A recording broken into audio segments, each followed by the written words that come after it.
Harga cabai yang mencapai Rp60.000 per kilogram jelang Idul Adha menjadi salah satu penyebab inflasi di Sulawesi Selatan.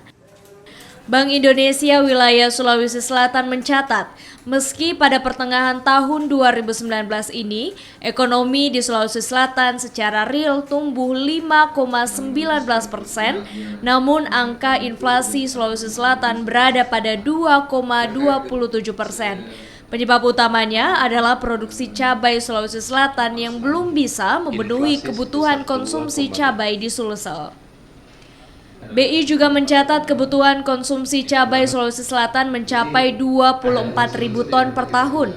Sementara petani Sulsel hanya bisa memenuhi 16.000 ton per tahun yang menyebabkan Sulsel masih kekurangan 10.000 ton cabai dan harus diimpor dari luar Sulawesi Selatan.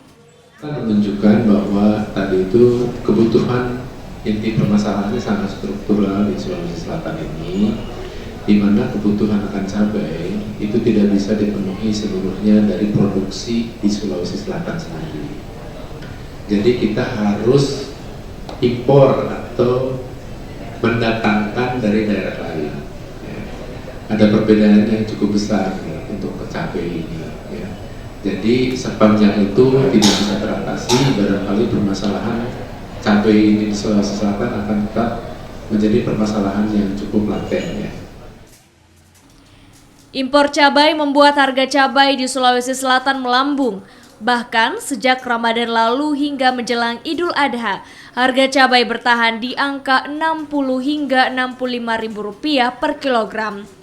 Pemerintah didorong untuk bisa menekan harga cabai dengan meningkatkan jumlah produksi cabai petani di Sulawesi Selatan.